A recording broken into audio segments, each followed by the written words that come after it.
Yep, that's me. You're probably wondering how I ended up in this situation.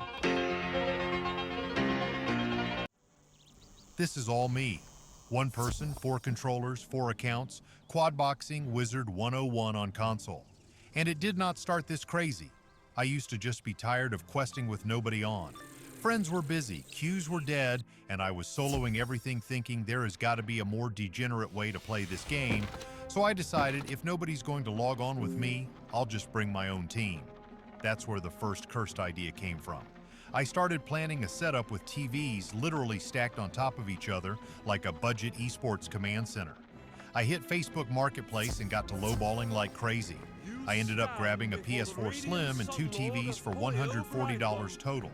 Then I found a dual TV cart for $120. So now I've got this Frankenstein tower, 2 TVs stacked, a PS4 Slim with a PS5 next to it, and me in the middle like a one-man raid leader and a clown at the same time. For a while I was running 2 accounts on 2 screens, just grinding through the spiral. Top screen, bottom screen, bouncing back and forth, streamlining fights. It was scuffed, but it worked, and honestly, it was kind of fun. Then it got worse in the best possible way. After grinding that setup for a while, I finally hit level 100 on my Balance Wizard. Around that time, the Christmas packs dropped, and with them came the Toboggan, a 4-player mount. Not a 2-player mount, not a 3-player mount, a full 4-player mount, literally built for a full squad. The game basically looked me in the eyes and said, "You know you want 4 accounts. You know you do." So I did what any responsible adult would do. I started swiping my card and gambling on packs. I rolled the dice on those Yule Lager packs, and somehow I actually pulled the 4-player Toboggan. Now I'm sitting there with a mount built for a full team and only 2 characters to ride it. That felt wrong on a spiritual level, so at that point, 2 consoles wasn't enough. If the game was going to hand me a 4-player mount, I was going to build a 4-player setup. I knew I had to go full squad, full chaos, 4 wizards, 1 TV. That's where my friend came in clutch. He showed me this little device, a 4-to-1 HDMI splitter or injector. Basically, it lets you plug 4 HDMI sources into 1 TV and switch between them, or display all 4 at once. Instead of setting up 4 TVs and turning my living room into a NASA control room, I could have 1 TV and 4 consoles feeding into it.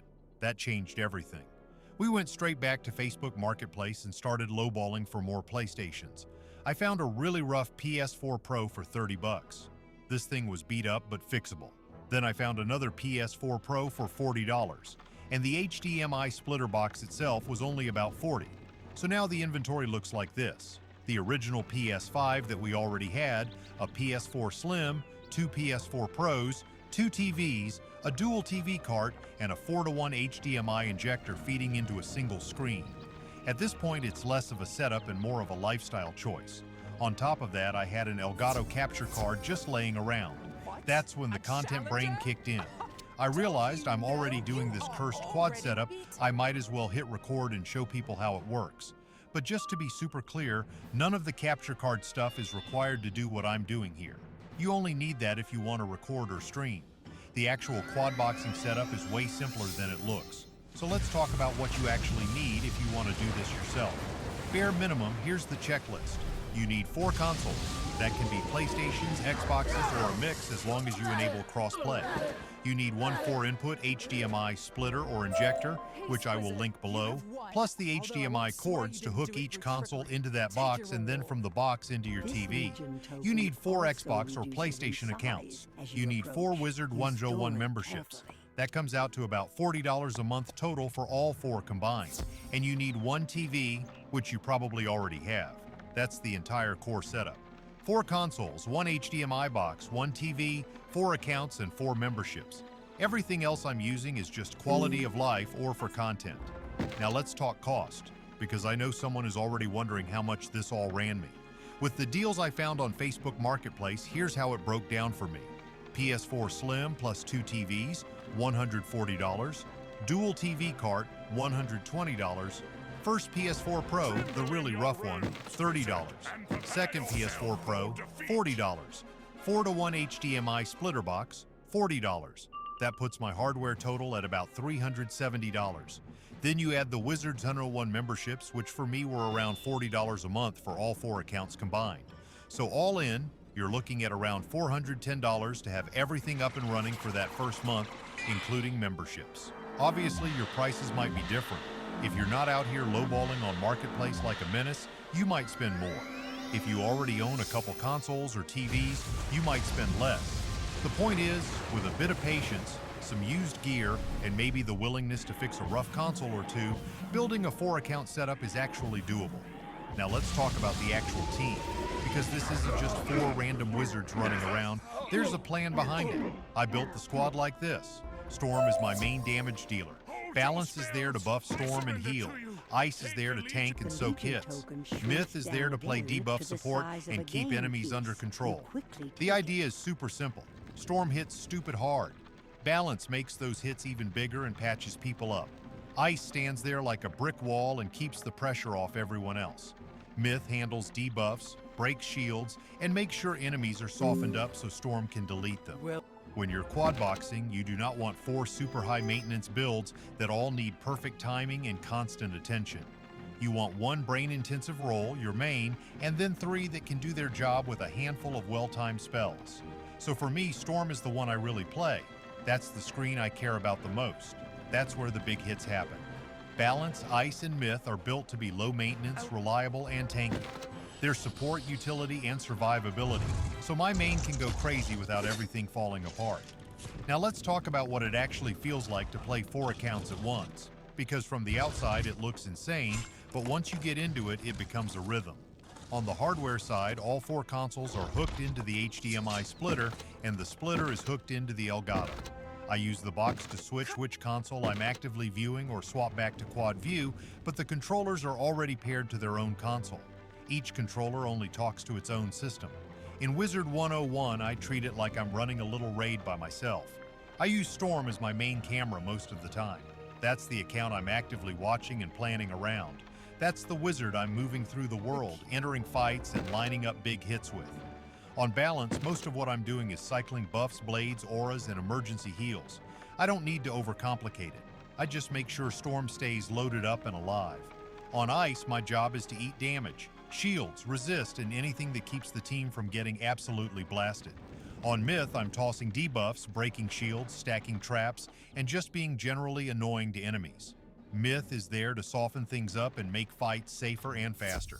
The actual gameplay loop goes something like this. First, I get everyone in the same area or dungeon. I walk each wizard into position and make sure they're all where they need to be. Once everyone is on the sled, I mostly stay focused the Storm screen. At the start of a round, I quickly rotate through each controller. On Ice, I queue up a shield or something defensive. On Myth, I throw a debuff or trap. On Balance, I toss a feint, aura, or heal if someone needs it. Then I go back to Storm, pick the hit or buff, and let the round play out. Then I repeat that rhythm. Set up on the supports, hit on Storm, watch everything unfold.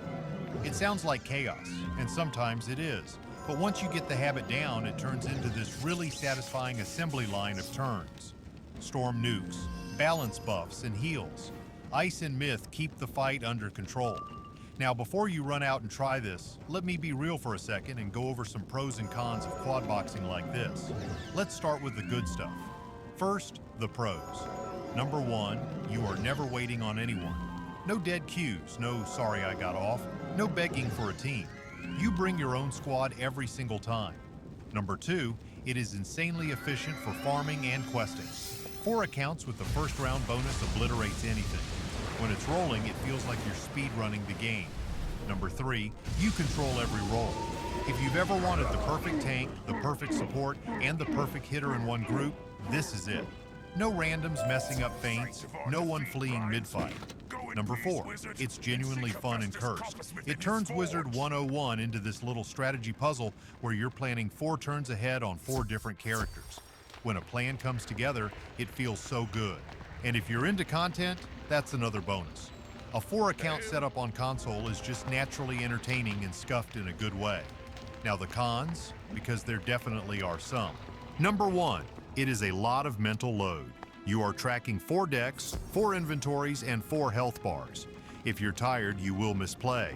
It's not something you want to do half asleep after a long day. Number 2, the upfront cost is not nothing. Even with good deals, you're still stacking consoles, memberships, and a splitter. This is absolutely a hobby investment, not something I'd recommend if you're barely playing the game. Number 3, if one thing breaks, it's annoying. One console acting up, one account lagging, one disconnect, and the whole flow stops. You kind of need everything to behave. Number 4, it can burn you out if you go too hard. Because you're so efficient, it's easy to overdo it. Too many runs, too many hours, and suddenly you don't want to see another mob for a while. And of course, managing 4 memberships means if you take a long break, you're either buying monthly and wasting money, or you're letting membership go by without playing and wasting money. So you do have to be honest with yourself about how much you're actually going to play. For me, the pros still win. I like being able to log in, boot up the army, and clear whatever I want without waiting on anybody. But it's definitely not for everyone. There are a couple of sanity tips that help a lot. First, I highly recommend turning on some sort of background audio, party chat, or show. Literally anything is better than the same audio clips playing over and over. Second, make sure you are using adventure parties and the 4 teleports you'll have to your advantage. You will go first every time and skip out on a lot of walking by teleporting around. And finally, remember that not every account needs to be cracked. Sometimes their entire job is just to exist, stay alive, and collect rewards while your main does the heavy lifting. So that's how this all happened. I got tired of questing alone, started with 2 consoles and 2 TVs, pulled a 4-player Christmas mount, my friend showed me the HDMI splitter, I went on a Facebook Marketplace safari for more PlayStations, and now I'm quadboxing Wizard101 on console like a complete maniac. If you've ever thought about running your own little squad like this, you really only need 4 consoles, 1 TV, a 4-to-1 HDMI splitter, 4 accounts, and 4 memberships, plus a bit of patience. You don't need a capture card, you don't need a streaming PC, you don't need a crazy rig. That's just extra if you want to make content out of it like I did. If you want a deeper breakdown on exact decks, stats, and spell setups for Storm, Balance, Ice, and Myth when you're quadboxing, let me know in the comments and I'll make a separate video just for team builds. If this gave you ideas for your own cursed setup, hit like, subscribe, and tell me what kind of squad you would build if you had 4 accounts. Thanks for watching, and I'll see you in the spiral.